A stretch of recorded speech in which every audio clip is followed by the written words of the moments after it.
Vamos a ver.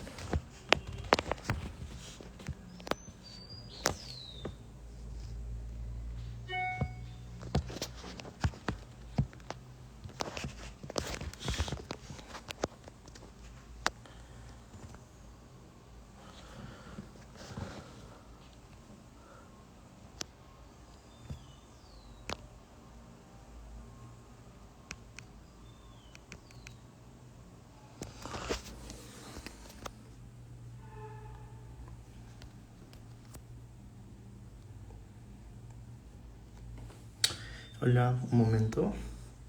¿Qué pasa?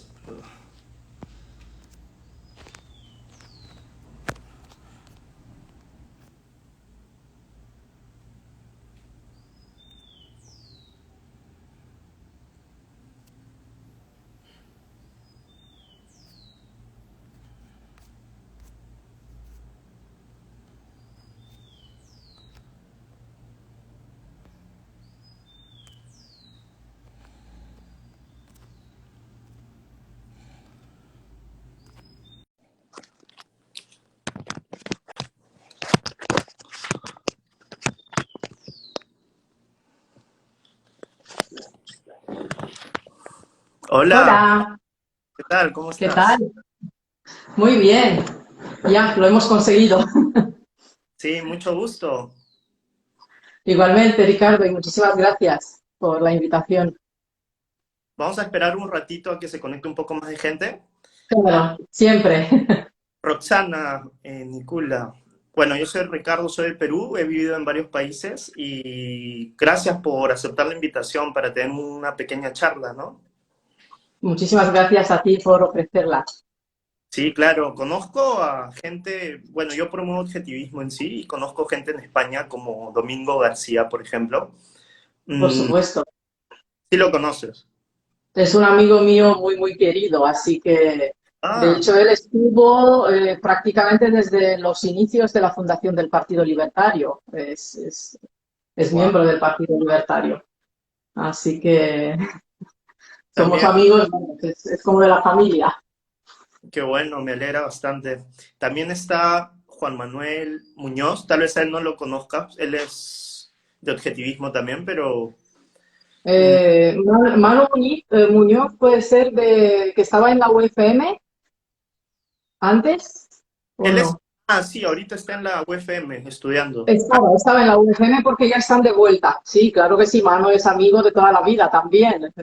Es joven, sí. Antes incluso sí, sí, sí. Y tienen pues tres niños, bueno, dos gemelos y otro más.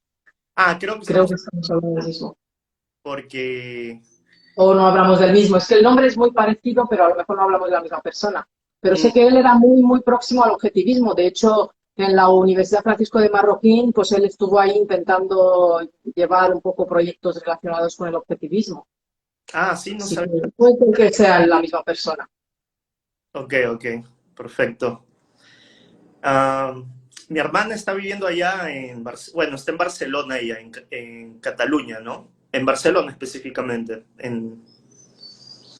está estudiando ahí, así que Ah, qué bueno. España. Así que la pilló la pandemia justo Sí, estando aquí. exacto. Bueno, en un par de minutos empezamos ya, casi. Ah, en todo caso, uf, tantos temas que he puesto, pero vamos a tratar de enfocar un poco, ¿no? Porque tantas Sí, sí, cosas. vamos a intentar ir rápido, ¿sabes? Menos es más a veces. Exacto, está bien. ¿Y tú, cuánto tiempo llevas viviendo en España, más o menos? Pues desde el 98, fíjate, 20, tantos años, a ver cuántos son. Ya, como soy, yo siempre digo, soy de letras, cuando tengo que ponerme a hacer cuentas, he estudiado Derecho, he estudiado idiomas, digo, pero vamos, desde el 98, imagínate, 20, 20 años, 23 años Ujú. Mira, ya no sé, llevo en España. pero al final las podemos responder. Claro, pero bueno, nada más llegar a España, no estuve ni un año y ya me fui a México para colaborar en un proyecto de la Fundación Naumann. Y luego ya de vuelta me fui a Andorra, donde estuve viviendo unos años también. Luego me volví a Rumanía a emprender unos negocios en el mundo online con unos amigos de la infancia y con otro amigo holandés. Hicimos una pequeña multinacional ya para allá por el 2003, 2004. Así que eh, fueron, la verdad es que años muy, Ahora muy en interesantes. Tulum y has estado en varios países, en Andorra también tengo entendido, ¿no? Sí, sí, sí, sí, en el Principado de Andorra. 3 añitos. Y muy bien, cuando no habían estropeado del todo Andorra. Ahora, como digo yo, los youtubers se han ido refugiando para allá, pero cuando Andorra ya no es lo que era, porque en mi época efectivamente sí que no pagabas impuestos, de verdad. Eso Ahora han introducido. he escuchado que Andorra es muy bueno. Sí, pero antes era muchísimo mejor. Ahora Andorra no es lo que era antes. Y de hecho yo, si hubiese sido un youtuber, no me habría ido a Andorra, vamos, ni de casualidad en la actual situación Ay, de claudicación. En mis tiempos sí, era realmente un refugio fiscal o un mal llamado paraíso fiscal desde el punto de vista de la mala traducción, ¿no? Del término. ujú. Eh, Pero sí que es cierto que pues, a efectos de vivir se vive como en el paraíso en comparación con los infiernos fiscales donde vivimos los comunes de los mortales, pues España. Bueno, vosotros en Perú la verdad es que no estáis tan mal como en España a nivel de tributación y Ah, de mira, burocracia. acá de las cosas también. Estás enterada acá de las cosas en Perú también, más o menos. Sí, claro, sí. A ver, nosotros en la Fundación además somos miembros de la red Atlas, de la red mundial, y evidentemente tenemos al final, ¿sabes?, trato con todo el mundo y claro, en América Latina pues tira mucho como, como países hermanos, digamos, de la cultura latina. Así que sí, sí, sí. Excelente. Bueno, vamos a empezar, ¿te parece, Roxana? Sí, sí, perfecto, cuando tú quieras. Ya, está bien. Bueno, ante todo, nuevamente muchas gracias, Roxana Nicula, por estar acá con nosotros. Es un placer. Es la primera vez que hablo contigo, digamos. He empezado con Ricardo Stein hace 3 meses más o menos. Es un proyecto que promueve ideas de libertad basado en Ayn Rand, que es una filósofa rusa, ¿no? Americanizada. Entonces, bueno, americana también, por ende, ¿no? Entonces, el día de hoy, primero voy a pasar a presentar a Roxana. Vamos a hablar sobre la libertad en España y hacer un contraste con Ayn Rand, desde una posición, desde mi lado, objetivista un poco y ver en los fundamentos, en qué coincidimos y de eso se trata, ¿no? De tener una charla donde podamos producir material intelectual para aquellas personas que les interesan las ideas de la libertad, justamente, ¿no? Bueno, Roxana es una líder libertaria, como muchos sabrán, de española de origen rumano. Es presidenta de la Fundación Avance para la Libertad y el think tank libertario en España. Y como lo acabas de mencionar hace un momento, también eres miembro de la red Atlas, una red mundial de más de 500 organizaciones que promueven el capitalismo, el libre mercado. Es graduada también del Atlas Leadership Academy y el TTMBA en gestión de fundaciones y think tanks. Gracias nuevamente, Roxana, por estar acá. Muchísimas gracias, Ricardo. Muy, muy agradecida, la verdad, por estar en tu programa. Es un placer. Así que Ricardo Stam es un espacio nuevamente de intercambio intelectual y aprendizaje objetivista. Nuestro objetivo es promover la filosofía objetivista y enseñar también técnicas de argumentación. Pero el día de hoy les doy la agenda. nuevamente, grosso modo, vamos a hablar de nosotros un poco, de Ayn Rand, y el tema principal en sí va a ser el avance de la libertad en España, ¿no?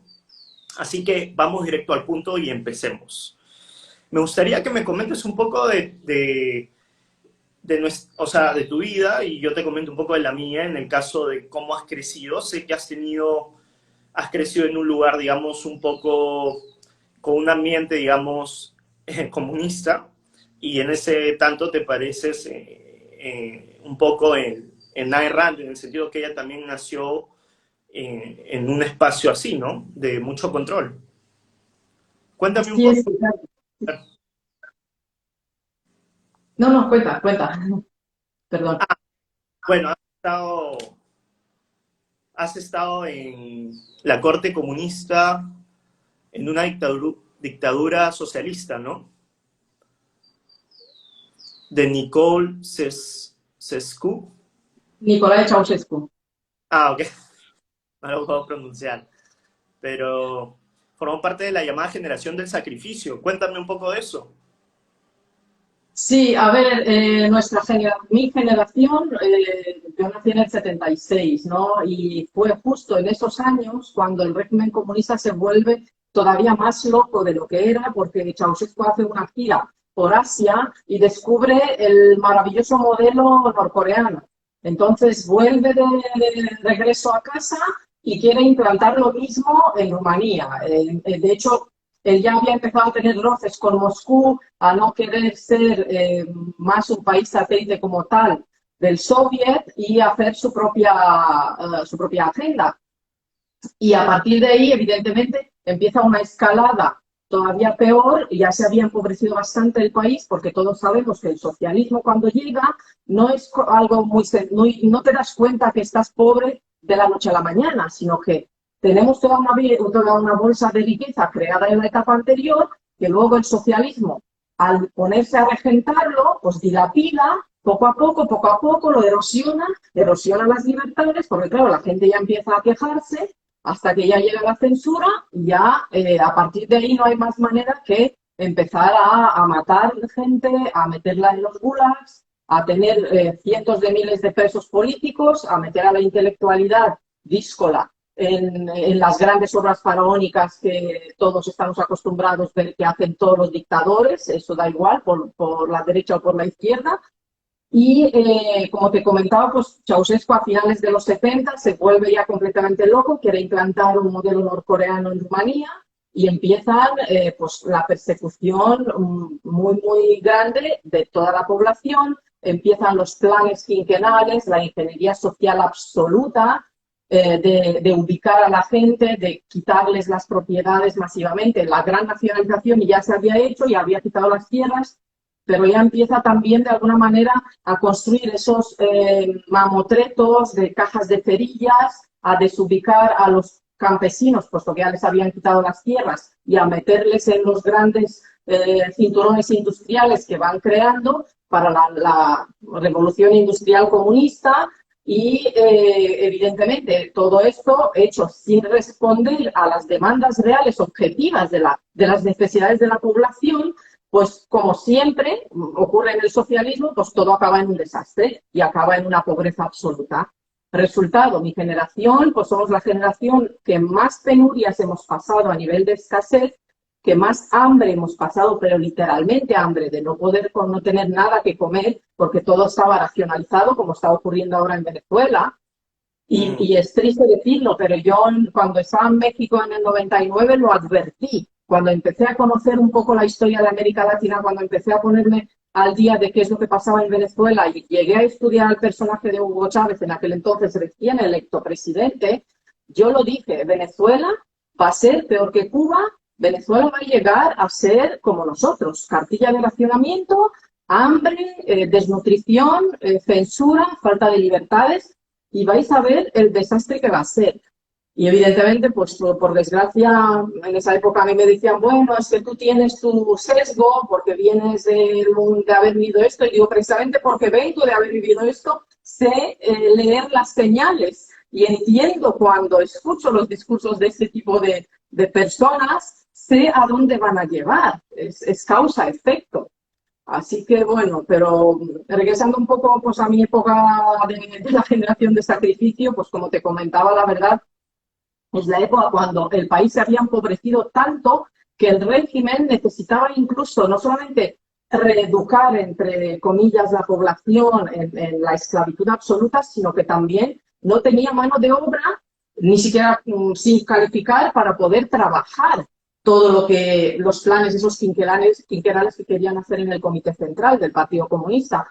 Al final, claro, resultado, desde los 10 años a todos se nos sacaba a trabajar el campo. Tú empezabas el colegio, al día siguiente, obligatoriamente, te metían al campo, daba igual si tú venías del campo o estabas en la ciudad, obligatoriamente había toda una serie de semanas al año que tú tenías que hacer las llamadas prácticas desde los 10 años, donde tenías que ir a trabajar la tierra, a hacer el cultivo que tocara en esa época, y a partir de ahí, evidentemente, te puedes imaginar la productividad que podíamos tener unos niños sin formación alguna, sin paga, sin comida, sin instrumentos, porque claro, todo te lo tenías que traer tú de casa encima para poder hacer las cuantías que te marcaban ellos en cuanto a productividad.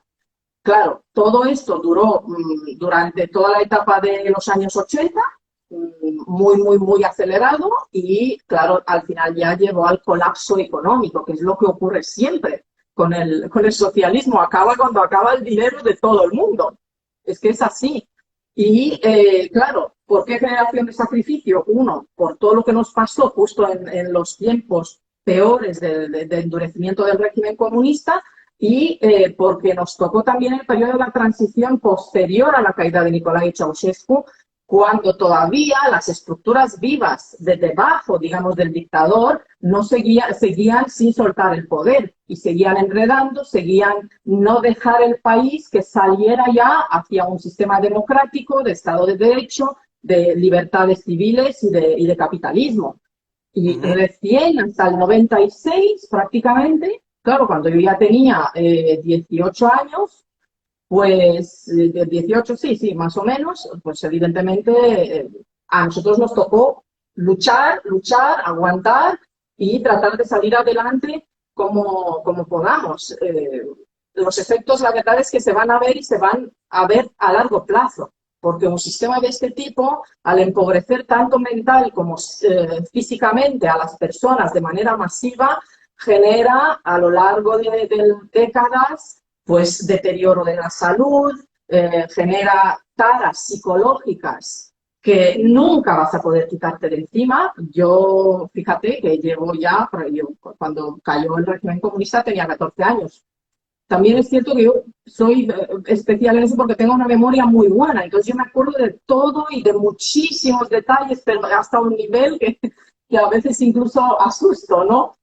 Pero sí que es cierto que, claro, a pesar de haber vivido la mayor parte de mi vida, por fortuna, en capitalismo, sin embargo, todavía sigo teniendo muchísimas taras de la época comunista. Acumulo muchas cosas, mucha comida. Yo tengo mi despensa siempre llena de comida. De hecho, esto me ha ayudado. Cuando vino el tema del encierro ahora por el tema del COVID-19, yo me acuerdo que antes de que ya empezara todo y que se hablara en el gobierno de que había que cerrar el país y tal, yo ya les había dicho a mi familia, vámonos a hacer la compra preventiva, vamos a organizarnos todos, ya hicimos todo, ya nos encerramos en casa y no volvemos a salir como durante 3 meses, una cosa así. Así que, pero bueno, es triste que la gente, millones de personas tenga que vivir así. Solo a todos los que están escribiendo las preguntas, muchas gracias. Al final las vamos a contestar, así que estén atentos hasta el último para poder contestarles esas preguntas. En el caso de lo que me estás contando, me parece súper interesante que hayas vivido el tema comunista. De hecho, eso te hace experimentar y te hace saber mucho más qué tanta maldad puede haber en una ideología como esta, ¿no? Y lo que, en mi caso, yo no he tenido la oportunidad, o sea, no he tenido la dicha de estar tener esa experiencia, pero lo que sí he estado es siempre en países, digamos, donde hay mercado mixto, ¿no? Como por ejemplo Perú, en Suiza, he tenido la oportunidad de vivir en Suiza también. pero hay un mercado mixto también en todo caso, ¿no? Y en Estados Unidos también, pero de todos los lugares donde he sentido mayor prosperidad en todo caso en cuanto a más oportunidad para poder trabajar es en Estados Unidos. Así que eh, es también, son muchos factores que uno tiene que considerar, pero hay algunos países que hay más libertad que otros, digamos, pero uno decide dónde estar también, ¿no? No siempre es posible estar en todos los lugares. Por ejemplo, hoy en día estoy en Perú, trabajo con una empresa americana, así que por lo menos puedo trabajar con alguien que trabaja en Estados Unidos porque me gusta Estados Unidos, ¿no? Lo que me interesa saber es cómo conociste a Ayn Rand. Me gustaría saber eso. Pues fíjate que es curioso porque yo la verdad es que no sabía que compartía gran parte del ideario objetivista, no sabía que se llamaba objetivismo. Yo siempre me acuerdo que ya desde muy pequeña, la verdad es que fui privilegiada porque nací y crecí en una familia donde siempre, sobre todo mi padre, su obsesión era responsabilidad individual. Tú te lo comes, tú te lo guisas, cuidado, yo te puedo enseñar, yo te puedo alertar, haz esto, tal, estudia, infórmate antes de dar un paso de lo que sea, pero que sepas que al final tú eres la que vas a sufrir las consecuencias. Nosotros que te queremos sufriremos contigo, pero tú eres la que tiene que asumir esa responsabilidad sobre tus actos. Entonces, claro, esto yo crecí con ello y evidentemente me acuerdo que incluso en el instituto y ya de mayor con los amigos siempre un poco se me reprochaba que yo era demasiado realista y siempre les contrastaba todo y siempre me ponía, no, pero si es que la realidad es esta. A mí no me puedes vender una moto de que no es así cuando yo digo que 2 más 2 siempre van a ser 4. Por mucho que tú vengas, Bernanke, y me digas que una pizza, si la divides en 8 o la divides en 12, pues comes más o menos, al final sigue siendo la misma cantidad. Y a partir de ahí, la verdad es que descubrí a Ayn Rand en una época bastante complicada, porque yo estaba en España, la descubrí relativamente tarde, en 2004, justo en la semana de los atentados del 11M, en Madrid.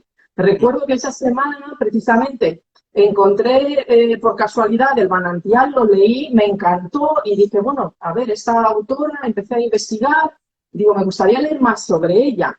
Me fui a la FNAC, que no sé si conoces la FNAC, bueno, es una gran tienda de libros, es una librería, una multinacional francesa que tiene en muchos sitios de Europa grandes almacenes de temas de libros. Y me fui ahí y claro, mi sorpresa fue que es que no habían oído ni hablar de quién era Ayn Rand. Bueno, se fueron, me buscaron en el ordenador y me encontraron apenas un ejemplar de La rebelión de Atlas en edición de bolsillo, así de gordo que había que leerlo con lupa en inglés. Era lo único que tenían de Ayn Rand. Y entonces, claro, dije, bueno, sí me lo llevo. Y recuerdo que empecé a leer, y bueno, me lo fulminé en 4 días. O sea, prácticamente ni dormí. Y ya después de terminar La rebelión de Atlas, me acuerdo que me estaban llorando los ojos y todo. Dije, o sea que yo, tal como yo pienso y tal, estas son las ideas objetivistas.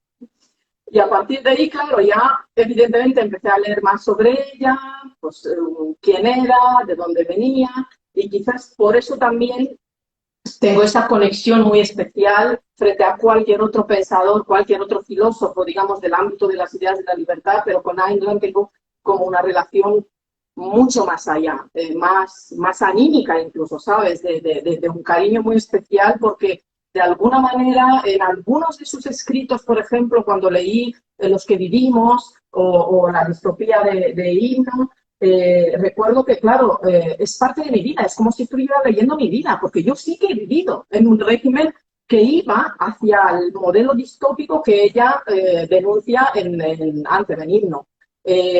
Yo viví en mi casa lo que ella cuenta en la historia de los que vivimos.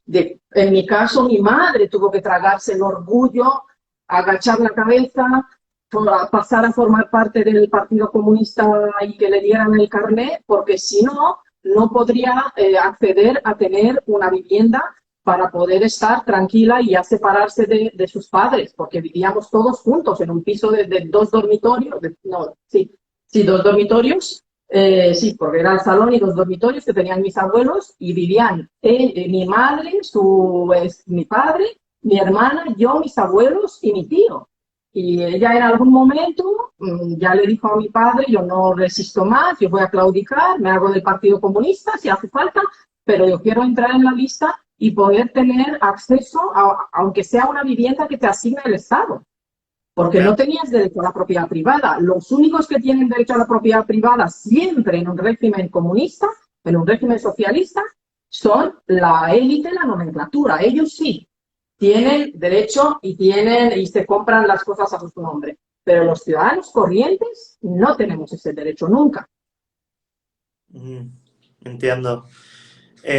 Sí, o sea, es lamentable el tema de la ideología comunista, como muchas personas la siguen defendiendo, y hasta en España hoy en día, ¿no? Ahora, muchos de ellos leen y creen que están en lo correcto, ojo, pero no, parece que no les interesa las ideas de la libertad, porque Ayn Rand está ahí, o sea, hay gente con ideología liberal que busca siempre el tema de nuevas soluciones, y eso es lo que yo creo que Ayn Rand ha hecho cuando yo la descubrí por YouTube, por ejemplo, buscando principios, porque yo no tenía esa guía, pues, desde joven, ¿no? De qué es lo bueno, qué es lo malo realmente, lo veía desde una perspectiva religiosa.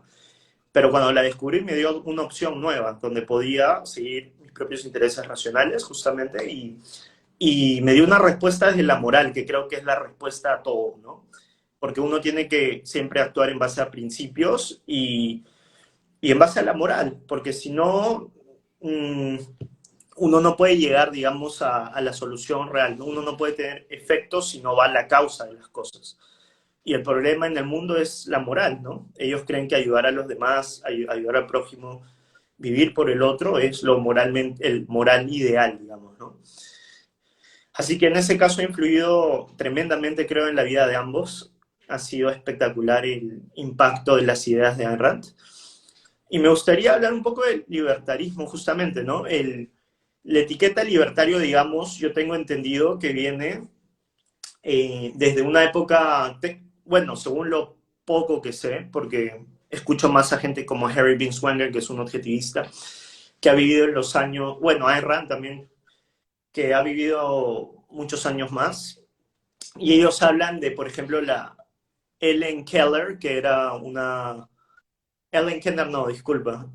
Montessori, ellos empezaron con el tema de la ideología libertaria, que estaban tanto en favor a temas morales como económicos, ambos lados. Eran como que no era ni derecha ni izquierda, sino era eh, una nueva alternativa que le dan a las personas, ¿no? Entonces ellos empezaron realmente a defender el tema de libertad, pero libertad moral también, ¿no? Y de ahí el tema libertario creo que en los años 60 al último empezó a apoderarse un poco, salió en la revista de New York Times un artículo donde decían de que entre el anarquismo y el libertarismo no hay mucha diferencia, ¿no? Entonces ahí es como tal vez la gran diferencia que el objetivismo ve, ¿no? Entre si hay un Estado o no debería haber un Estado donde hay control objetivo, ¿no? De las cosas, sino cada uno tenga su propia.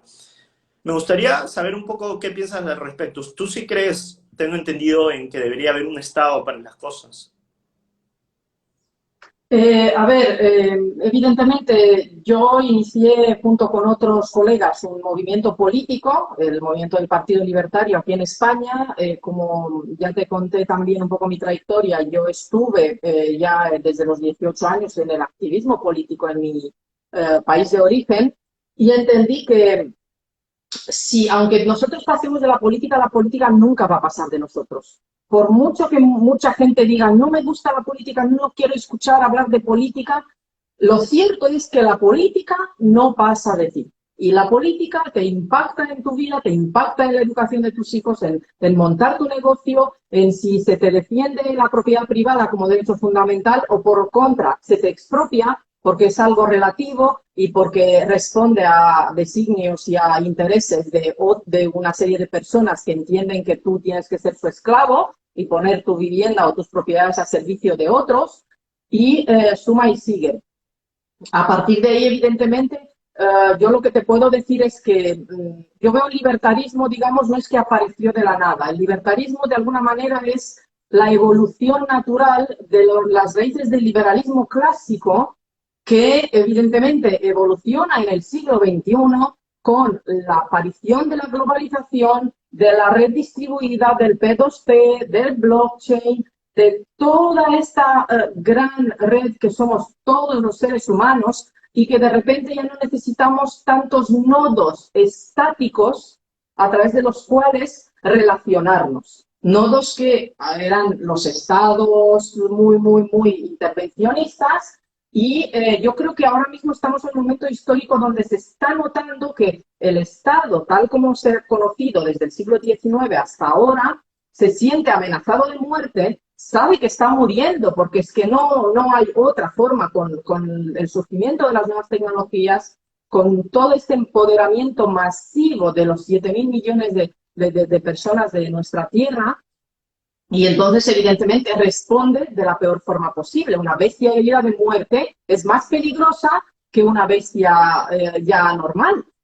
Con lo cual, ahí tenemos ese juego, ¿sabes? Y nunca podemos estar en el juego de suma cero, que les encanta tanto a los socialistas de todos los partidos, como decía Hayek. En este momento en el que nos encontramos, igual, no podemos pasar de 0 a 100. Por ejemplo, en el Partido Libertario nosotros tenemos un programa de 80 medidas, las 80 medidas del Partido Libertario, con una hoja de ruta a 4 legislaturas vista. Es decir, nadie, ni en España, les reto, ni en el mundo, han sido capaces de vislumbrar como partido político, el que sea, por las ideas que sean, las ideas buenas, nefastas, maravillosas, lo que sea, no han sido capaces de trazar un plan y tener claro dónde estamos y dónde queremos llegar. Ellos van dando palos de ciego, van poniendo tiritas, van creando de un problema que había 10 con su intervencionismo. Y por eso estamos donde estamos. Estamos en España como estamos, con un gobierno pues totalmente escorándose hacia el totalitarismo comunista, con una oposición abrazando y aplaudiendo las ideas socialistas en general, oposición que cuando estuvo en el poder hizo más de lo mismo, porque al final lo que estamos viendo es que las diferencias entre los partidos políticos actuales, por lo menos en España, yo veo que es una tendencia ya mundial, son todos transpartidamente socialdemócratas, es decir, muchísimo Estado dirigista, una serie de empresas amigas que están ahí tejiendo y manejando con los políticos, las famosas puertas giratorias. Tú ahora me haces una ley, me cierras mi mercado aquí para estar yo cómodo, no tener que innovar demasiado y que no me entren otros competidores. Y yo a cambio, el día de mañana que tú ya no estés en el Congreso, tú tranquilo que te meto en mi consejo de administración, te mando para Chile, como la antigua vicepresidenta del gobierno, para vivir como una reina, te pago la educación en las escuelas de élite para tus hijos y ya he hecho el negocio del siglo. Esto no es capitalismo, esto no es mercado libre, esto no es el modelo que nosotros defendemos como amantes de la libertad. El modelo político libertario es, en estos momentos, ¿vale? Yo no sé qué va a pasar de aquí a 50, a 100 años, pero en estos momentos es un Estado de Derecho mínimo que garantice los derechos fundamentales, y los derechos fundamentales de los ciudadanos solamente hay 3, no hay más. Libertad, propiedad, vida. A partir de ahí, todo lo demás se tiene que supeditar a esos 3 derechos. Porque si empezamos a aguar esos 3 derechos, a relativizarlos, como está ocurriendo, vamos a acabar destrozando los fundamentos de la sociedad civil, de la sociedad civilizada, además. Y eso es lo que está ocurriendo ahora mismo. En países como España, recientemente hemos asistido a la primera expropiación en España, Europa Occidental, mundo moderno. Se han expropiado 56 viviendas por razones sociales para darlas en alquiler forzado, forzándoles la mano a los propietarios, a una serie de familias y fijando el Estado el precio del alquiler. por debajo, por la mitad del valor del alquiler en la zona donde estaban. Evidentemente, se empieza porque son pisos y son viviendas que pertenecen a fondos de inversión, a fondos de especulación, como les gusta a los colectivistas hablar, cuando realmente la especulación tampoco es mala. Depende para qué y para los intereses. Si se hace de acuerdo, vamos, en concordancia con las normas y de forma transparente, no es nada malo. Igual que el lucro. Pues evidentemente estamos ya ante esto. Estamos ante un chavismo que ha cruzado el charco y ya nos encontramos en España del siglo XXI con viviendas expropiadas. ¿Qué va a ser después? Al principio, claro, han venido con los fondos de inversión. Los fondos de inversión ya no invertirán en España a partir de ahora. Porque si se les van a empezar a expropiar, no van a asumir estos riesgos, no van a asumir estos costes, se van a ir a mercados donde hay más reglas claras que no se cambian con cada Consejo de Ministros. Y a partir de ahí, como no van a tener más que expropiar a los fondos, van a empezar a expropiar a los ciudadanos. Primero a los que a lo mejor tienen 7 viviendas, porque ya a partir de 10 viviendas como tenedor ya eres gran tenedor y por lo tanto ya te pueden intervenir. Ahora ya bajarán a los 5, hasta que llegarán, como en el comunismo de mi país de origen, a meterte gente en casa.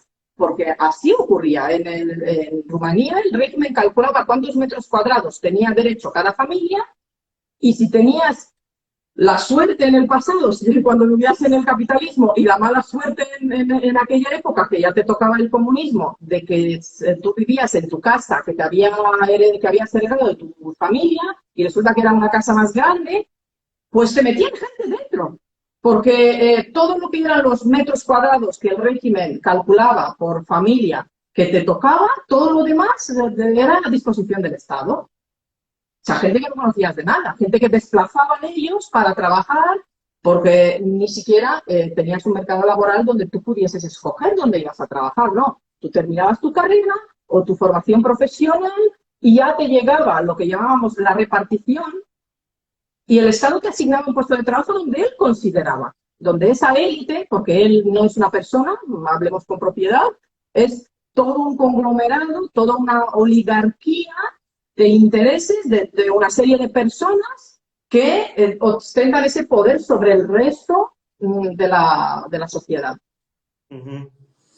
Y entonces, usted, sí he leído la tabla de propuestas, por ejemplo, que tienen ustedes, de 80 propuestas de gobierno para el avance de la libertad, y me parecen medidas muy concretas, interesantes totalmente. Veo que tienen hasta un plan a largo plazo, ¿no? Que es cada vez disminuir más el gobierno, y me parece también. Usted, entonces, sí se cree, en el caso tuyo, ¿no?, en que el gobierno es necesario para poder lidiar, por lo menos, los derechos individuales, ¿no? Claro, a ver, esto es como un tren. Tú te subes en la primera parada y lo cierto es que en la primera parada tenemos un gran estado clientelar del cual beben muchísimas bocas con muchos intereses y tú lo que no puedes hacer es pretender, me subo en esta parada y ya llego a la última parada en 2 minutos, o en 1 año, o en 2, o en 3. Hay que hacer voladuras controladas. Es decir, hay que ver por dónde se puede empezar. Es cierto que hay una serie de reformas que sí que se pueden hacer a la vez, como por ejemplo, si queremos implantar el sistema de libertad educativa con libertad sanitaria para que la gente pueda escoger el servicio de sanidad, junto con el control, la devolución del control de la jubilación de los trabajadores de vuelta a la sociedad, obviamente todas estas reformas penden también de hacer en paralelo la gran reforma tributaria, la gran reforma fiscal. Es decir, hay toda una serie de reformas que sí se pueden hacer al mismo tiempo, pero que evidentemente tardarán y se podrán hacer por fases.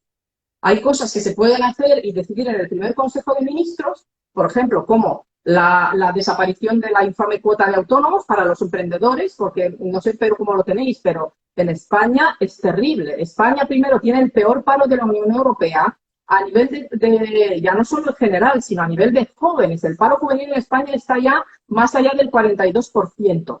Estamos expulsando a mansalva grandes cerebros, grandes personas de talento, jóvenes que se van a otros mercados. Lo triste de todo ello es que muchos de esos jóvenes andan todavía muy desorientados ideológicamente y siguen votando socialistas, siguen votando pidiendo que el Estado haga y deshaga en su nombre, pero sin embargo luego ven que no encuentran trabajo y ¿dónde se van? No se van a Cuba, no se van a Venezuela, se van a Gran Bretaña, donde hay algo más de libertad laboral, no como en España, que estamos muy asfixiados, o se van a Asia, se van a Estados Unidos. Tienen ahí como una especie de complejo de síndrome de Estocolmo bastante raro, un montón de esta gente.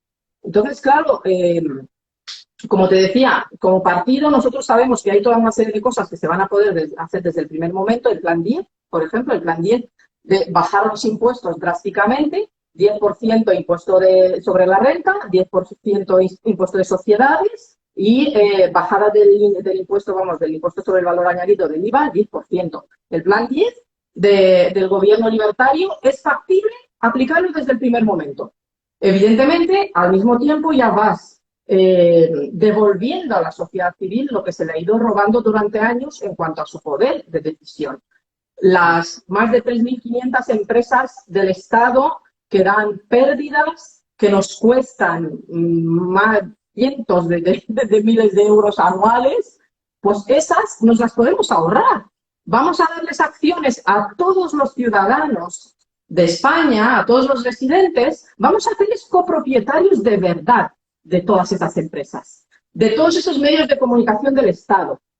Y que ellos luego decidan lo que quieren hacer con las acciones de la televisión española, por ejemplo. ¿Por qué no se puede hacer esto? Se hizo cuando cayó el muro de Berlín, en el este de Europa. En el este de Europa, cuando se empezó a devolver a la gente lo que el régimen comunista les había robado, claro, como se había nacionalizado todo, todo era del Estado.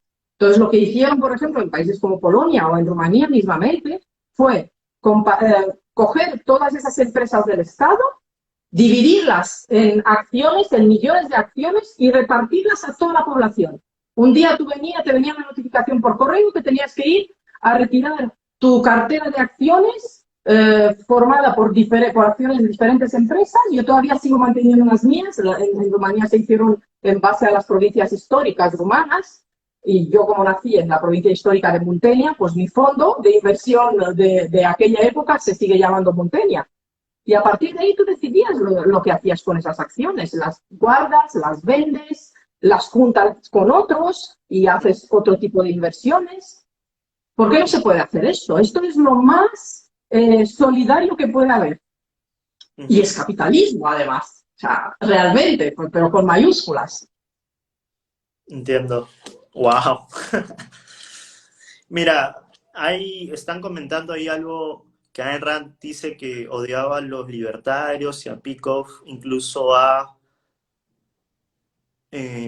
criticado incluso la etimología del libertarismo. Bueno, yo no soy un especialista, pero en base a mi conocimiento, creo que hay libertarios buenos, realmente buenos, es una posición política, objetivismo es una filosofía, pero hay libertarios buenos con los cuales, como ustedes, por ejemplo, ¿no? Con los cuales uno concuerda en muchas cosas y porque tratan de rescatar, creo, el origen justamente de la palabra libertario, justamente, ¿no?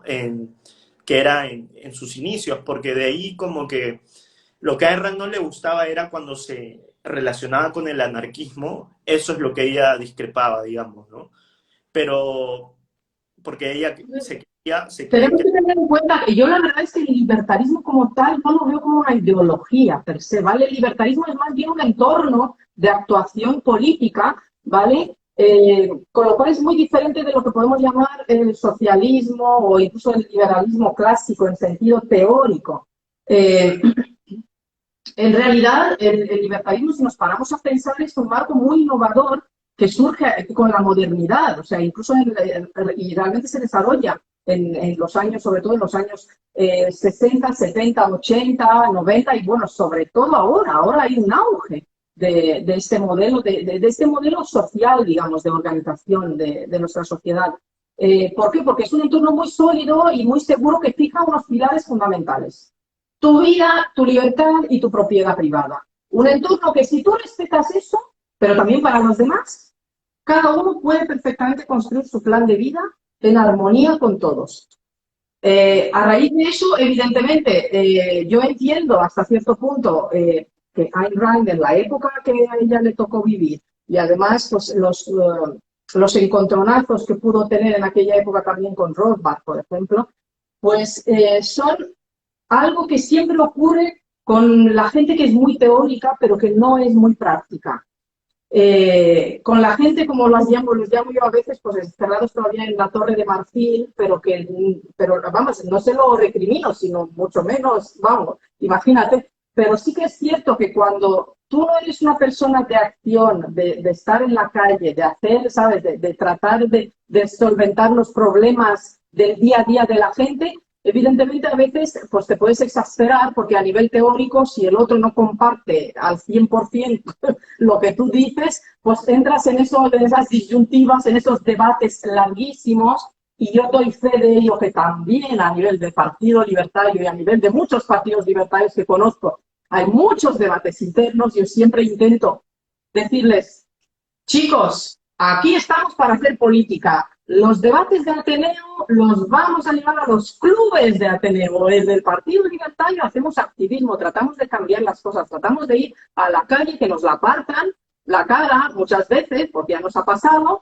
a hablarle a la gente y enseñarle un pequeño folletito y explicarle por qué es mejor que tú controles tu jubilación, que tú decidas dónde quieres educarte o educar a tus hijos, que tú decidas dónde te quieras curar, que no decida un político burócrata que tiene otros intereses, obviamente, e incluso si no tuviéramos intereses espurios, por así decirlo, si fuera la persona más ética y más buena y más preparada del mundo.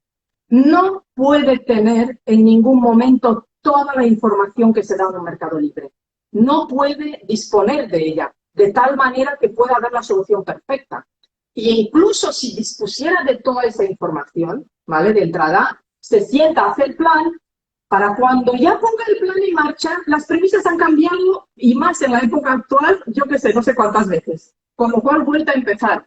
De hecho, os voy a contar una anécdota que es real, ¿vale?, que pasó hace unos años en la Unión Europea, de toda la infraestructura esta burocrática que tenemos, que es bastante importante, que nos genera entre Bruselas, Madrid y todo lo demás, pues del orden de 1 millón de páginas de nueva regulación al año.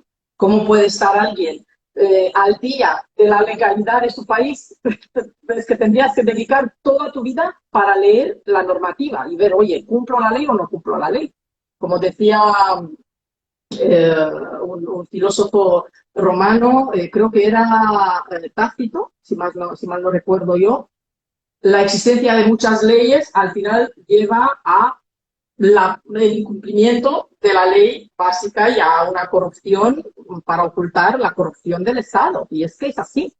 Y volviendo a la historia, hace unos años hubo, porque en la Unión Europea o la Unión Soviética Europea, como me gusta a mí llamarla, hace unos años hubo una sequía grande y se generó mucha escasez en el mercado de los guisantes, en la agricultura, que además tenemos una política agraria muy calcada a los soviets y todavía no han aprendido. Pues bien, se juntaron los sabios de la Unión Europea, comisión, trabajo durante 3 años para idear el nuevo plan de cómo responder. Cuando le ponen el plan en marcha, en la Unión Europea había superávit de guisantes, pero durante 3 años cobraron bien, estuvieron ahí haciendo como que pues, estaban al servicio de la sociedad. A nosotros nos tuvieron que incrementar los impuestos, mientras tanto generar más trabas, y así vamos de generar de un problema a hacer 20 para justificar la burocracia y que exista tantos puestos de trabajo de los funcionarios, porque básicamente es eso lo que tenemos ahora mismo, un hiperestado clientelar, nada más. Wow, un montón de información. No, y me encanta porque es bueno tener este tipo de charlas y podemos claramente sin ningún problema discrepar en algunas cosas, pero para eso está la comunicación y el diálogo y podemos estar de acuerdo en muchas cosas. De hecho, yo personalmente, por ejemplo, creo, volviendo a un tema a Rothbard, para acabar con eso, yo creo que Ayn Rand es teórica. Y para poder ser práctico creo que es necesario tener cosas teóricas, ¿no? Porque justamente la parte teórica uno actúa de acuerdo a cómo piensa. Entonces, la política es muy importante. Ayn Rand sostenía de que para cambiar la cultura, ¿no? Uno tiene que basarse en las ideas, ¿no? Claramente están las personas de acción que se encargan de estar en la política, ¿no? Justamente, pero también se necesita gente, los intelectuales, ¿no? Que deliberen, que las ideas correctas.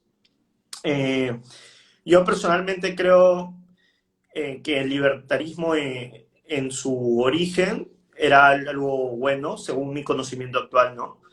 Y creo que es una posición política que hace mucho bien si se defiende siempre no en una base anarcocapitalista, por ejemplo, sino en una base de un gobierno que solo se dedique a proteger la vida, la propiedad y, y todos los otros corolarios de la protección de los derechos individuales, ¿no? Y eso es una cosa que justamente me interesa saber, porque ustedes, me he dado cuenta, he leído digamos, su propuesta, pero también he leído su misión y entre otras cosas como, por ejemplo, partido, y me doy cuenta que son muy distintos a cualquier otro partido porque siempre están manteniendo su integridad como en cuanto a independencia, y eso es lo que los diferencia de los demás, ¿no? Justamente. Me gustaría saber un poco, que me comentes, a ver si compartimos un poco, lo poco que sé en España, ¿no? ¿Cuáles han sido los desafíos más grandes que has tenido? Porque lidiar no sé cuál es la estructura exacta parlamentaria que tienen ahí en España, pero lidiar con otros partidos queriendo entrar, ¿no? Para poder legislar, para poder gobernar, debe ser muy difícil también, ¿no? Así es una guerra muy sucia. Y sobre todo si pretendes mantenerte íntegro desde el punto de vista de tus principios, como se ha mantenido el Partido Libertario desde su creación en 2009, pues evidentemente se nos hace una tarea todavía más difícil. Quiero volver un poquito a lo que comentabas tú, porque estoy de acuerdo que si no tenemos una teoría sólida no podemos ir a unas ideas prácticas, y tanto es así que nosotros en el Partido Libertario, en la parte de filosofía sobre la que nos basamos como organización, nosotros dejamos claro desde el primer momento que uno de los pilares esenciales de nuestros principios filosóficos era el objetivismo, porque lo entendíamos como algo clave sin el cual no podemos avanzar y plantear una reforma integral de largo plazo a la sociedad española. Máxime viniendo y conociendo qué es lo que se habían hecho en los años anteriores, en las décadas anteriores, tras la caída, la muerte del dictador Franco, del dictador nacional socialista, porque era otro socialista nada más que de derechas, por mucho que quieran llamarlo de otra forma, y ver un poco, aprender de los errores de generaciones anteriores de liberales y no cometer los mismos, para no volver a estar en la misma situación. Porque, por desgracia, y eso sí que les tengo que tirar de las orejas, y aunque son mucho más mayores que yo y tienen toda una trayectoria, sí les tengo que reprochar una cosa, por lo menos a la clase, a los liberales clásicos, digamos, de la segunda etapa del siglo XX en España, porque no nos han dejado en herencia nada. En 2009 hemos tenido que coger el pico y la pala y empezar de cero un movimiento político que defendiera a la cara y sin disculpas y sin agachar la cabeza, sino con orgullo, un modelo de capitalismo, de libre mercado, de libertades civiles, donde cada uno pueda ser libre de vivir la vida como él o ella decida, y sin ser esclavo, siervo, un medio para los fines de otros. A partir de ahí, evidentemente, nosotros vimos que lo que se había hecho en el pasado, esa connivencia, digamos, este quintacolumnismo que denuncia, por ejemplo, Ayn Rand, ella tiene una carta que a mí me encantó cuando la leí hace muchísimos años, bueno, la tengo por ahí guardada, a finales de los 40, que escribe a los intelectuales americanos, donde les dice que vosotros tenéis que saber bien lo que vais a hacer antes de poneros a destruir la civilización. Y decirlo claramente para que los que defendamos la libertad luchemos a las claras contra vosotros y no que ocultéis de alguna manera bajo, uy, que no se podía hacer, que tenemos que hacer concesiones, que al final pues tenemos que abrazar el mercantilismo y permitir que se avance hacia el hiperestado clientelar en el cual nos encontramos ahora. Pues es un poco, en la carta esta, yo la verdad es que actualizándola al siglo XXI y al año 2021, incluiría también a todos estos, no solamente a la intelectualidad, digamos, del liberalismo clásico de los últimos 50 años, sino también a aquellos empresarios, a todos aquellos actores del mundo cultural que, por un lado, defienden las libertades, pero defienden su libertad, en palabras del presidente de nuestro partido, de Daniel Martínez. Él dice, el problema es que muchísima gente no tiene mayor problema en defender su libertad. Con la libertad de los otros es con quien ellos tienen problemas. Entonces, esa coherencia, claro, nosotros la hemos defendido desde el principio, desde 2009, y eso hace que sea un desafío muy grande esta lucha, ¿sabes?, el día a día de mantenernos firmes, porque eso nos permite a no sucumbir al chantaje político. Pero también es cierto que nos cierran muchas puertas porque, como hemos visto, o alternativas totalitarias, todavía más totalitarias y más socialistas que las que estaban en el Parlamento, que eran, digamos, más socialdemócratas, se les ha permitido entrar al ruedo de la política, como pueden ser los nacionalpopulistas de Vox o los comunistas marxistas y el amalgama que hay en torno a Podemos. Y a nosotros se nos ha dejado fuera, se nos han puesto siempre muchísimas trabas. Hay mucho veto mediático. En España, por eso quizás las principales reformas junto con la fiscal que tendríamos que hacer sería la reforma de los medios de comunicación, porque los medios de comunicación en España, y así lo denuncia también el Índice de Libertad Humana, donde perdemos puestos en el apartado de libertad de prensa y de dependencia de prensa del poder político, que va en incremento, y en el apartado de libertad de prensa suspendemos cada año y cada vez peor. Y claro, esos medios se deben al Estado hoy en día, incluso los privados, se deben a los planes de rescates, se deben a que tienen toda una serie de dependencia de publicidad por parte de grandes compañías que son como grandes ministerios a la postre, que dependen del favor político y encima dependen en gran medida también de la propia publicidad, de la propia subvención, digamos, encubierta, que son los anuncios institucionales, que los gobiernos, las comunidades autónomas, todos los organismos del Estado a nivel local, regional y federal, y del Estado nacional, pues contratan con ellos. Y claro, en un mundo encima donde hay Internet, donde compiten y todo el mundo, tú mismo, eres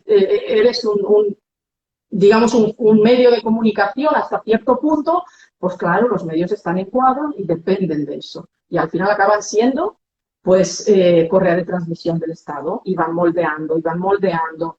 Y si llaman y les dicen al Partido Libertario ni agua, porque el discurso del Partido Libertario sí que lo puede comprar tranquilamente la mitad de la población, si no el 80%, porque yo verdaderamente sé que no puede que haya millones de personas que son auténticos psicópatas, que piensen que está bien que haya penuria, que el Estado decida por ti todo, que te mueran de hambre, que te quiten la tutela de tus hijos en un gran Estado como el Estado comunista, y que votan eso. Lo que pasa es que no conocen la alternativa.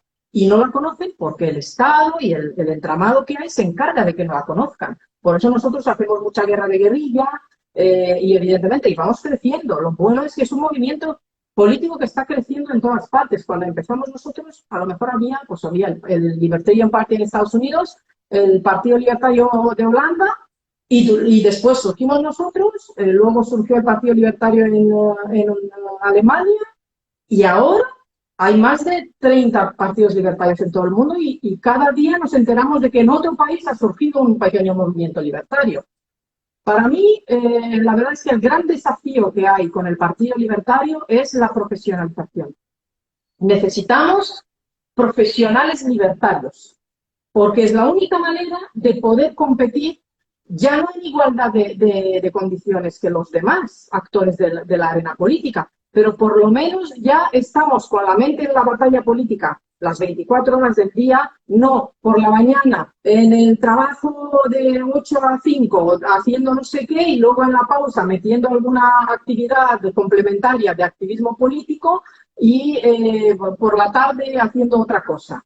Eso, claro, evidentemente implica afianzamiento de las estructuras locales. Ahora nosotros nos queremos centrar muchísimo en tratar de animar a la gente a nivel local que empiecen a pensar en candidaturas para los ayuntamientos, para las zonas locales y empezar a crecer de ahí con cargos, porque ahí digamos que es un poquito más fácil. La ley electoral en España es muy mala, es muy liberticida. De hecho, nosotros hay un estudio mundial, el estudio del índice de libertad electoral a nivel mundial que estamos elaborando en la Fundación para el Avance de la Libertad, y ahí, por ejemplo, en uno de los apartados que para mí es esencial, que es el apartado de derecho al sufragio pasivo, es decir, de derecho a que los ciudadanos podamos acceder a la función política y, por lo tanto, exponer nuestras propuestas de reforma para la sociedad en la que vivimos, pues España, la verdad es que está por detrás de un montón de países y está en el puesto 87. O sea, no es ni siquiera a nivel de país civilizado. Hay muchísimas trabas, hay mucha burocracia, incluso hemos tenido que afrontar en algunos comicios electorales hasta la prevaricación de los órganos electorales que trataban de impedir la candidatura libertaria, la tuvimos que ganar en los tribunales, en una especie de contencioso electoral que es un tribunal específico para este tipo de situaciones, para fallar rápido en cuestión de días. Pero claro, eso lo que significa es que tú como formación política llegas a una contienda electoral con recursos mínimos, exhausto, porque ya te han machacado la burocracia al no tener una estructura profesionalizada como tienen ellos.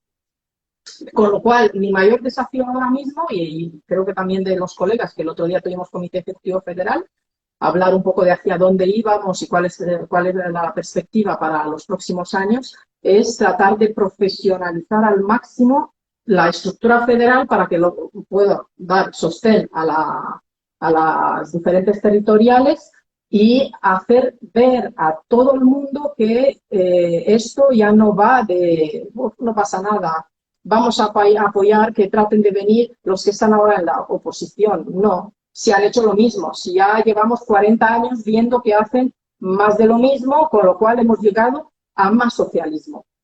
Da igual que hayan sido los conservadores, los socialdemócratas, los socialistas, ahora ya los extremos, al final se ha ido hacia más socialismo, hacia más intervencionismo del Estado en la vida y las haciendas de las personas.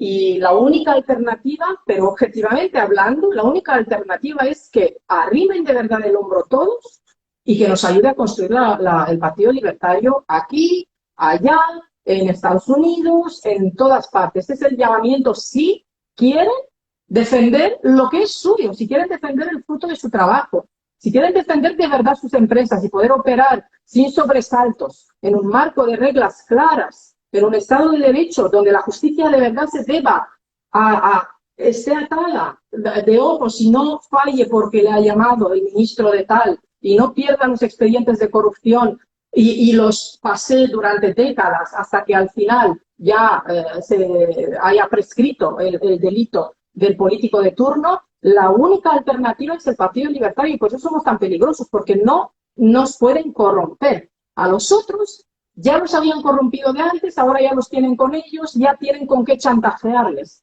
A nosotros no, porque somos gente de principios y somos gente que venimos de la economía real, venimos de la sociedad real y sabemos lo importante que es que tengas unas reglas claras, todas para todos y que podamos cada uno hacer nuestro plan de vida.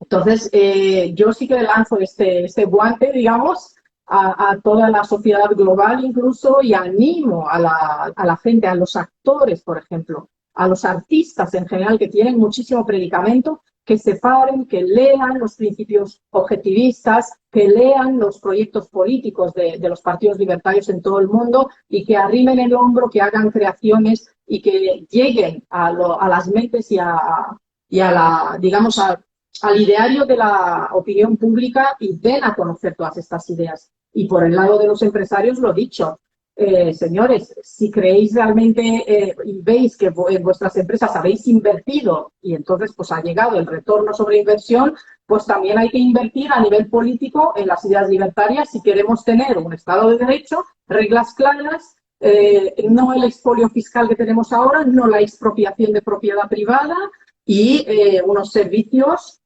que respondan a los incentivos del mercado, es decir, que respondan a las necesidades, a las demandas de todos nosotros. Hemos visto lo que ha pasado con la crisis del COVID. El Estado nos ha dejado tirados. Así. ¿Cuánta información maneja? Me he quedado sorprendido, en verdad, porque estaba tratando de analizar toda la información y estoy de acuerdo con lo que comentas. De hecho, haciendo un pequeño comentario, Ayn Rand sostiene, ¿no? En cuanto a la independencia de alguien, un consenso entre bien y mal, solo el mal se puede beneficiar. Entonces, está bien siempre mantener la integridad y ser honesto también, ¿no? Como en este caso, como individuos de un partido y no dejarse corromper. Creo que eso es un gran logro, ya, definitivamente, ¿no? Y sé también que ustedes, porque también trabajan para la fundación, ¿no? De Avance para la Libertad, ganaron un proyecto hace poco de Atlas Network que se llama Young and Self-Employed. Y me doy cuenta ahí que han tratado de brindar más oportunidades a los jóvenes, justamente que son hoy en día los más perjudicados, como mencionabas ahora último con el coronavirus, más aún todavía. He leído, no me acuerdo cuántos millones hay desempleados en España. Y si me podrías compartir, a ver si intercambiamos un poco cómo este Young and Self-Employed proyecto puede ayudar a los jóvenes justamente para hacerlo. Claro. En efecto, es una campaña, yo la verdad es que estoy muy contenta con esta campaña, fue un poco partió de una conversación que tuvimos dentro de la Fundación para el Avance de la Libertad y mi frustración, porque además yo también soy autónoma. Me sigo considerando joven, porque la verdad es que el libertarismo te mantiene joven, independientemente de si tienes 15 o tienes 40, como en mi caso, o tienes 70.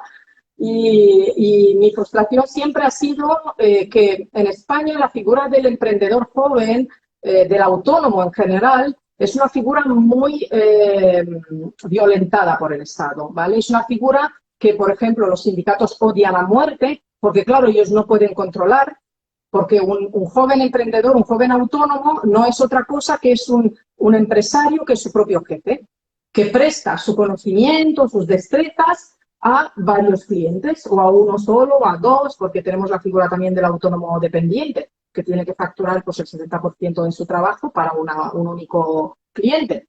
Y me puse a investigar un poco sobre el tema y así fue como se nos ocurrió la idea del proyecto y lo presentamos al Shark Tank Mundial de la Atlas Network y afortunadamente lo ganamos y que estamos precisamente desarrollándolo ahora en la fundación.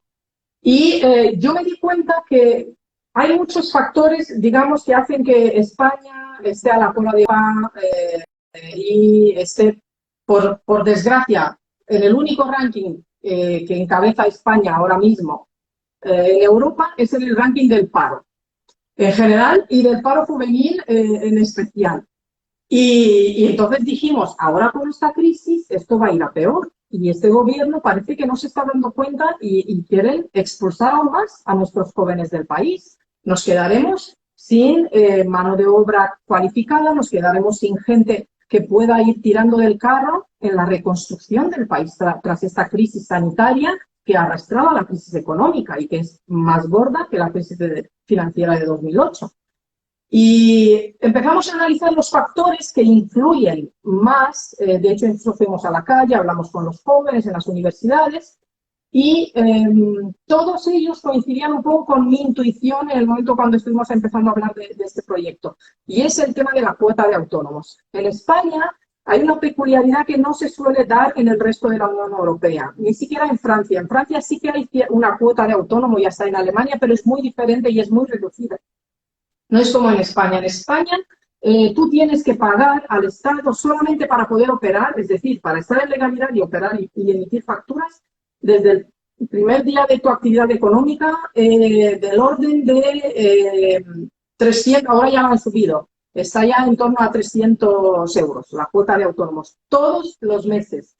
Da igual que factures 1 euro, que no factures nada, que factures 1000, que factures 3000. O sea, tú tienes que tener ese dinero en la cuenta y pagarlo.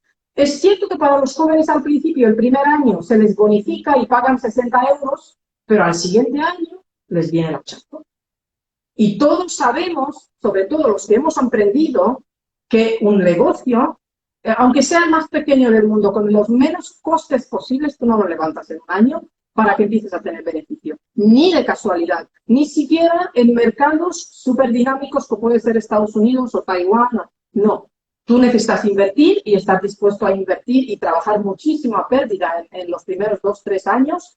En España, digamos, según los datos oficiales de datos macro y de las fuentes, digamos, más reputadas de economía, todos están de acuerdo que el afianzamiento de un pequeño negocio, no estamos hablando de negocios grandes, mucho menos, empieza a partir del 5.º año.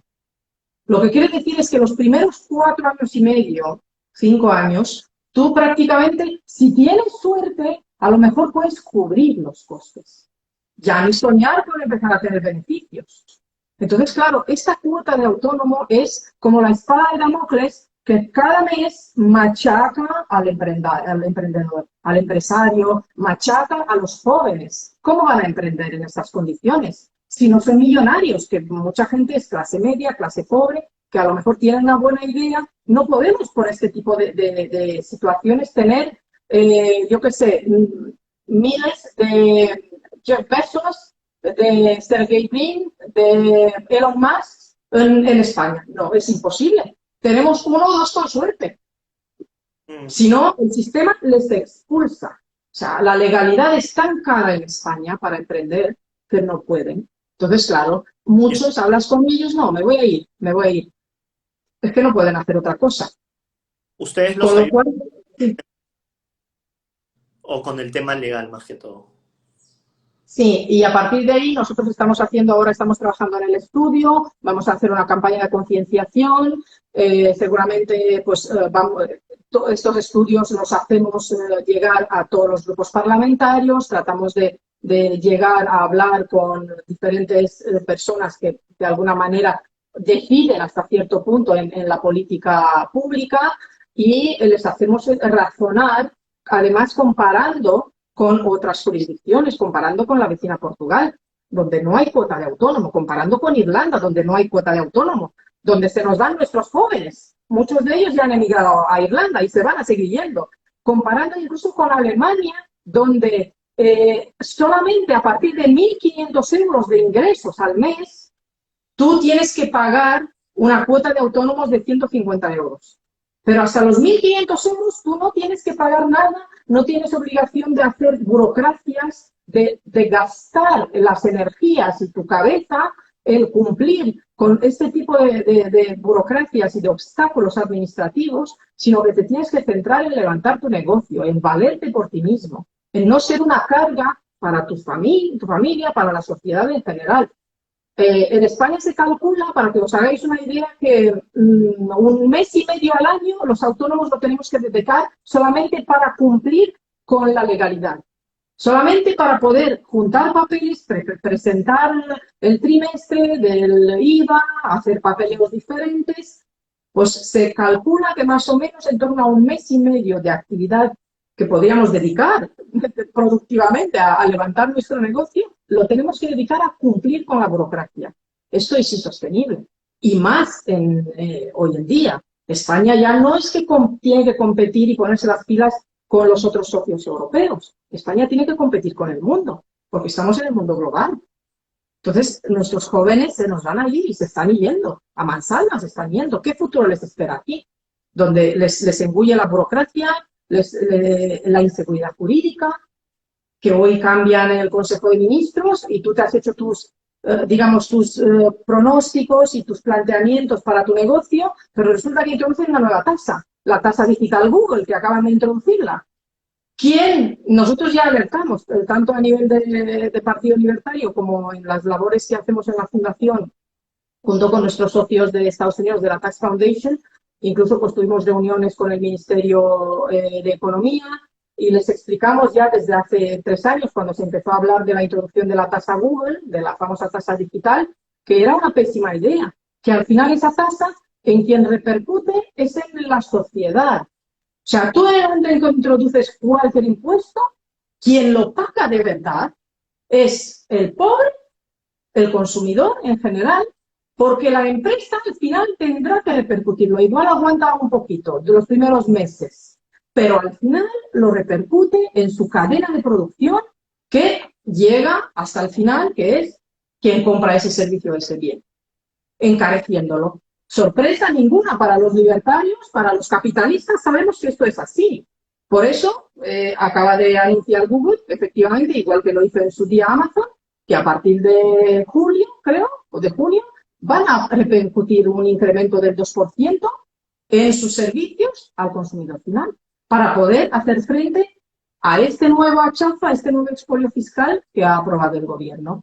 Con lo cual la gente tiene que comprender los impuestos, lo que implican son más encarecimiento del producto, pérdida de calidad, porque una de dos, o mantienes los precios si estás en un mercado donde no te puedes permitir subir más porque los competidores te comen, o bajas la calidad. O sea, el Estado no nos trae a cuenta.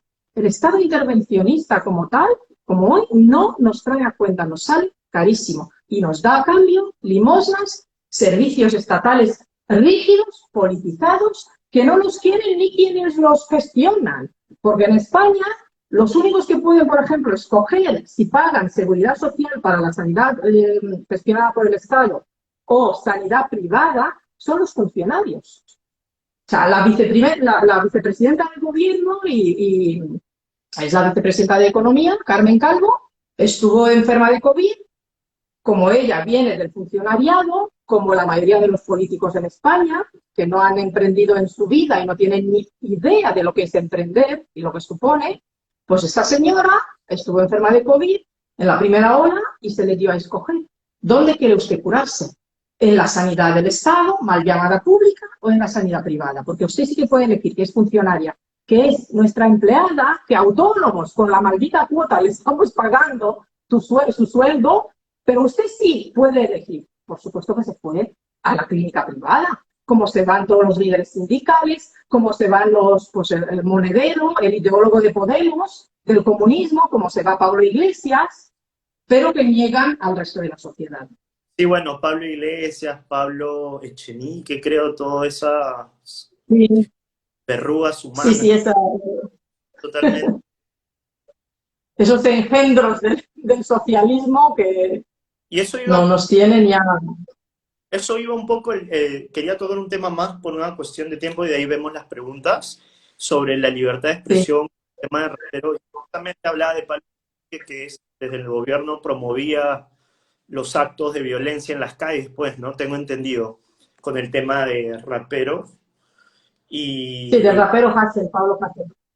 Exacto, y yo creo que es un tema de libre expresión lo que él hizo al fin y al cabo, porque lo que él hizo es una canción y ahí, bueno, promovía ciertas cosas, pero tengo entendido, para que realmente sea una incitación, digamos, a la violencia, que eso sí sería algo en un mundo donde objetivamente legal, eso sería realmente algo, en un mitin político, tal vez si hubiese incitado a la violencia, ahí sí no, eso ya es uso de la fuerza, ¿no? Pero lo que él ha hecho es una canción con letras violentas, pero no creo que ya en la categoría de que no sea libre expresión. Entonces, finalmente, eso hizo uso de su libre expresión, ¿no?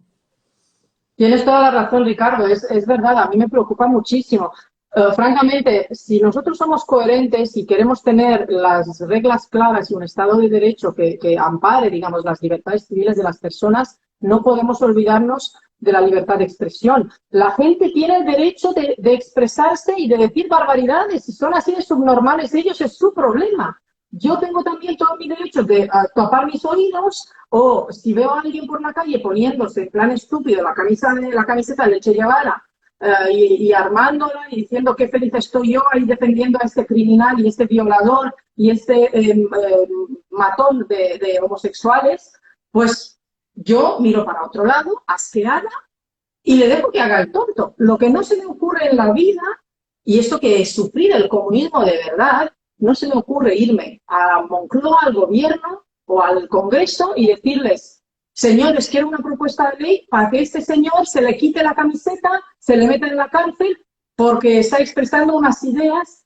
que son las autoras de más de 100 y pico millones de muertes solamente en los primeros años de implantación del sistema que se basa en esas ideas y de toda la violación de derechos humanos constantes que estamos sufriendo en muchos países desde entonces. No, sí que se le vea, que se le ve la cara, que se ve lo tonto que es, las barbaridades que dice. Y nosotros en la sociedad civil lo que tenemos es que responderle con la palabra, con nuestra actuación en defensa de las ideas y de la moral que nosotros entendemos que es la moral correcta, del respeto de todos los seres humanos, de su vida, de su propiedad y de su libertad. A partir de ahí, claro, en España ya ha habido cierta involución en cuanto a esto, ya de la época del Partido Conservador, porque de esas aguas vienen esos lodos ahora.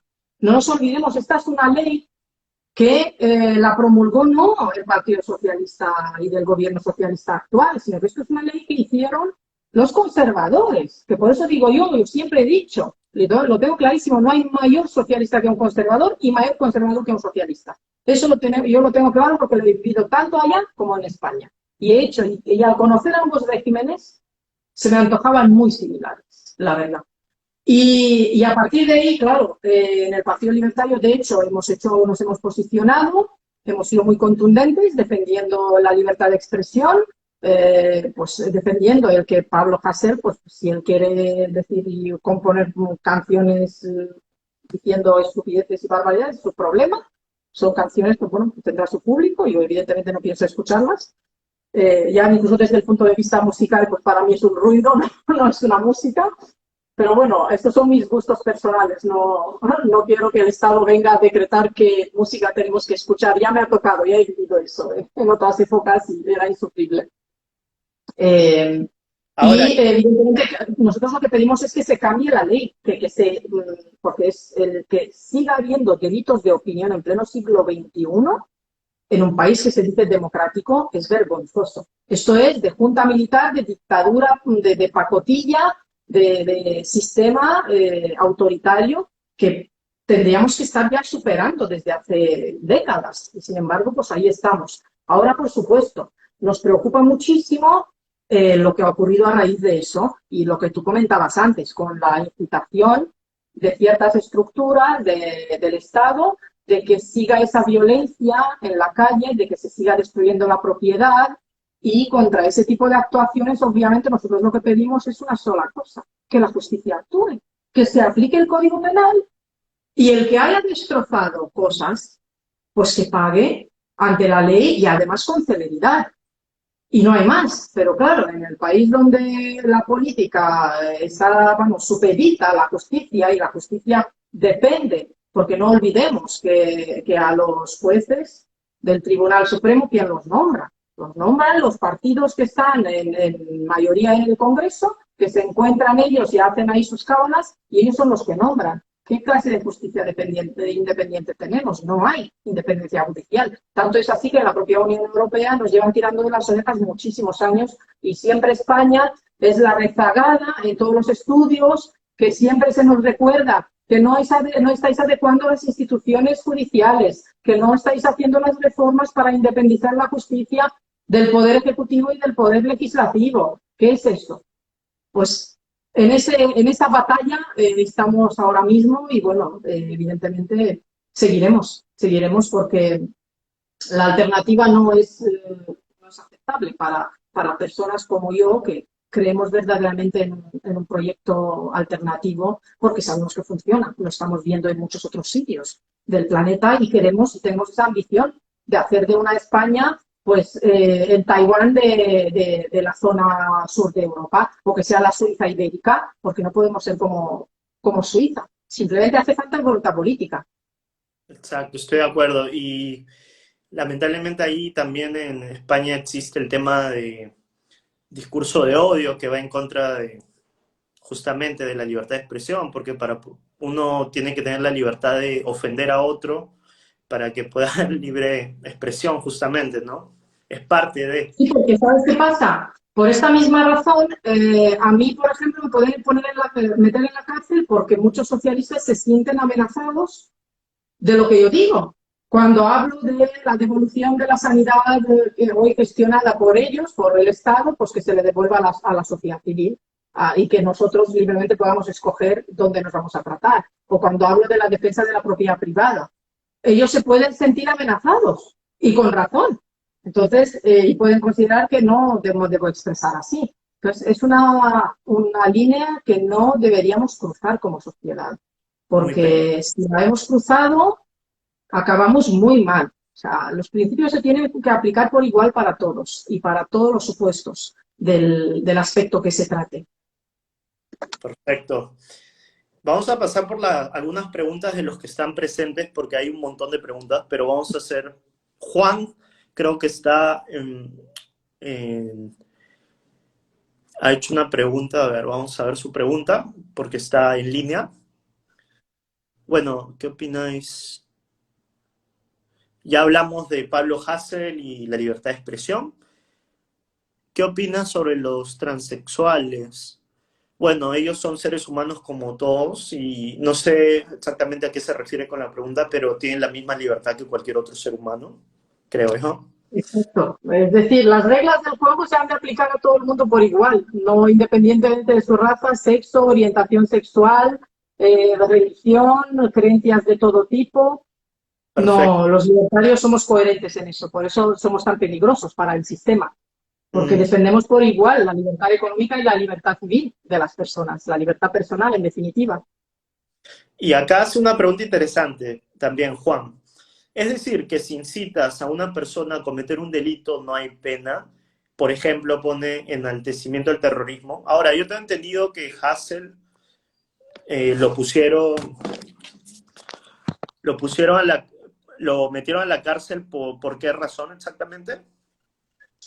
Pues lo metieron, a ver, él es una persona muy controvertida y tenemos que de alguna manera dividir, porque por un lado es una persona violenta, ¿vale? Al parecer ha agredido a alguien en el pasado, pero no es por eso por lo que está en la cárcel. Exacto. Ese es de momento no sé cómo está la causa penal contra sus agresiones físicas, digamos, a personas, sino que está en la cárcel porque en una canción, y bueno, los versos de la canción, pues incitaban a toda una serie de actuaciones contra el Estado, contra la corona, es decir, pues insultaba y decía pues estupideces, como digo yo. Y eso es gravísimo, el que esté en la cárcel por eso.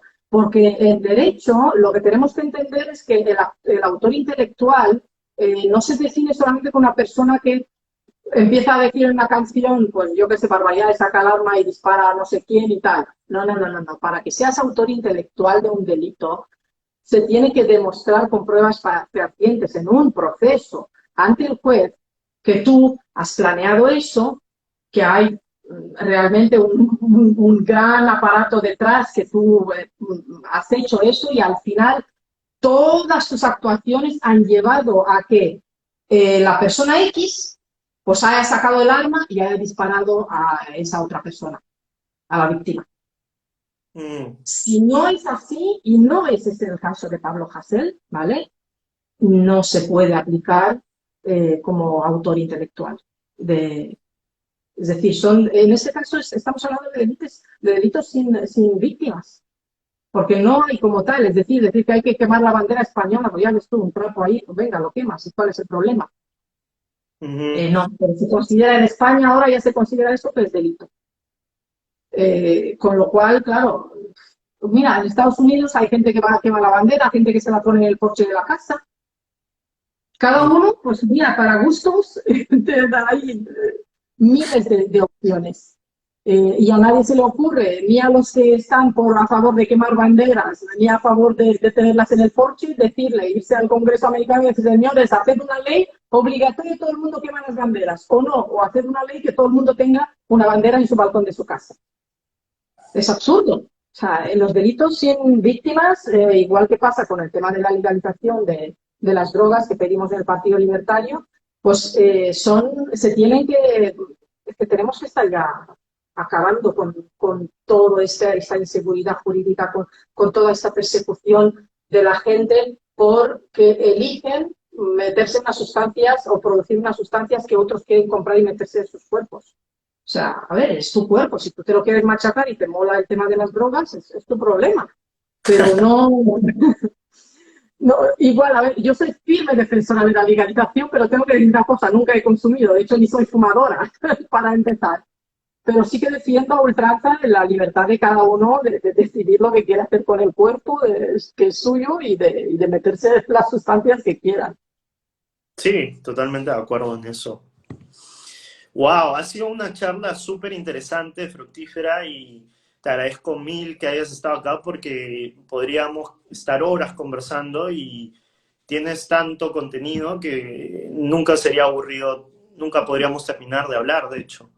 Así que muchas gracias, Roxana. Ya saben, la mayoría que ha estado presente, que el Partido Libertario es la mejor opción, es la única opción, diría, en España.